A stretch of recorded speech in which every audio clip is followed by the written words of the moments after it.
Mel Herding's new book, The Truth About Canada, features some important, some astonishing, and some truly appalling things all Canadians should know about our country. What happens in Canada is interesting. We have the greatest concentration of ownership of the media in any major Western democracy by far. Not only is it a concentration of ownership of the media, but it is a cross-ownership as well, where in many markets, the same people own the television stations and own the newspapers as well, which is something that would not be allowed in most other Western democracies. So you get a situation like New Brunswick, or Saskatchewan, or Vancouver, British Columbia, where you essentially get one voice, and only one voice. And the people who own most of these newspapers and most of these television stations are not only conservative and not only far right-wing, but they're falling off the right edge of the globe. They're very, very conservative people. So a Conrad Black or an Izzy Asper goes out and hires a very, very conservative newspaper publisher. And the very conservative newspaper publisher then goes out and hires a very conservative newspaper editor. And the very conservative newspaper editor then goes out and hires very conservative newspaper columnists. So you tend to get a steady stream of stuff that doesn't reflect the opinion of average Canadians. One of the interesting things I've found over the years, the National Post/Financial Post publishes polls about every couple of weeks on the views of leading chief executive officers in Canada, and they ask some questions. What do you think of this? What do you think about that? And consistently, as sure as we're here in this room together tonight, consistently, the opinions of the CEOs are incredibly different than the opinions of the majority of Canadians. I'll just give you one recent example. What would you like to cut government spending? Which area would you like to cut government spending by most of all? And the CEOs said social spending. And the average Canadian says, well, we really need to increase our social spending in Canada, which is true, and I'll give you some stats on that in a moment. So you would get reflected in our media the views of the Neanderthals at the Fraser Institute or the C.D. Howe Institute or the terribly awful Canadian Council of Chief Executives. The Neanderthal Institute of Canada is a clearinghouse for American administration-approved dysfunctional social policies, such as too much spending on the environment, health care, education, social programs, and so on. And, of course, too much taxation. According to founder Michael Walker, the Institute is devoted to researching the use of markets, how markets work, how markets fail. The C.D. Howe Institute is funded almost exclusively from Bay Street. The Canadian Council of Chief Executives is almost certainly the most continentalist corporate organization in modern Canadian history. Reporters, columnists, they get handed the stuff from the C.D. Howe Institute, from the Fraser Institute, from the Canadian Council of Chief Executives, from the ridiculous Conference Board of Canada, and the next day it's on the front page of the paper.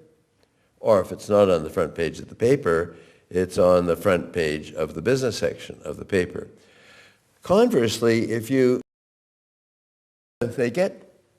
reporters get material from the Canadian Centre for Policy Alternatives or the Canadian Social Welfare Council, or etc., always preceded by the left leaning. They don't say the Fraser Institute is falling off the right edge of the globe and things like that, but the others are all left-leaning.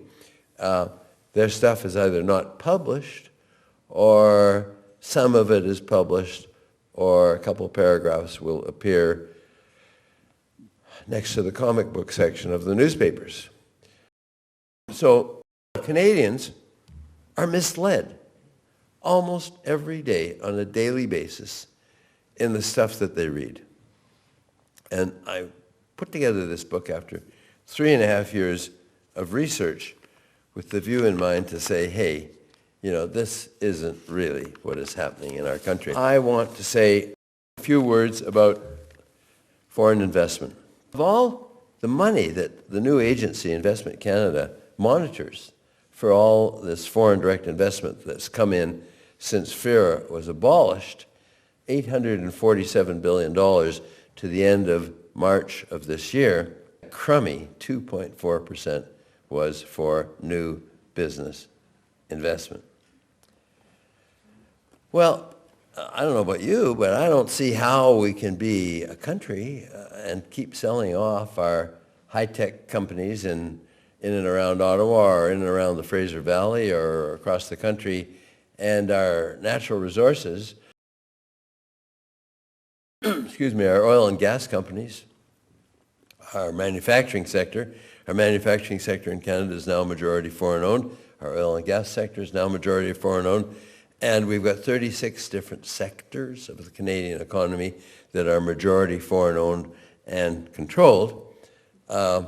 Anybody want to take a guess as to how many there are in the United States? Zero. There isn't a single sector in the United States economy that is majority foreign-owned and controlled. The chart says it all. Canada has more of its manufacturing industry under foreign control than any other OECD country.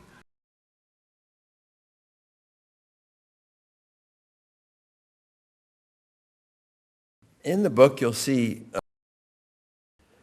leading editorials in the Globe and Mail and et cetera saying the free trade agreement is the basis of our wealth and our economy. And other quotes saying the free trade agreement was instrumental in raising our standard of living, etc. What I did, John.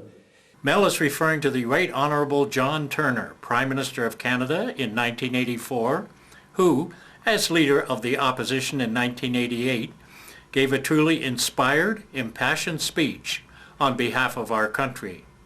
Here is an excerpt from that speech. Mr. Speaker, we are here today to discuss one of the most devastating pieces of legislation ever brought before the House of Commons, a bill which will finish Canada as we know it. It is a dream come true for the Americans. At long last, they found a government in Ottawa dumb enough, stupid enough, patsies so craven in the face of American demands that they just caved in to every request made of them. I say to the people of Canada, this is not a trade deal. This is the Sale of Canada Act.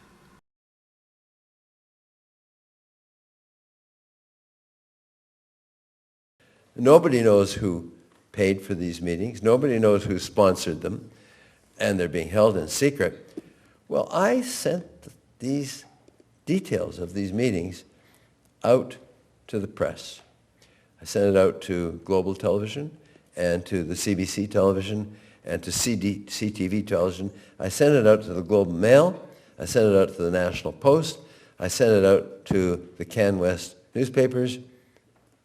They weren't interested. Meetings to integrate Canada into the United States with so many famous people attending, they were not interested in the story. What does that tell you about the media in this country? There is more information about media ownership, the radical right, foreign ownership, free trade, and the Security and Prosperity Partnership in Mel's book. The Truth About Canada includes extensive information about many other issues, including healthcare, education, social programs, a critique of government operations, immigration, peacekeeping, foreign aid, and much more.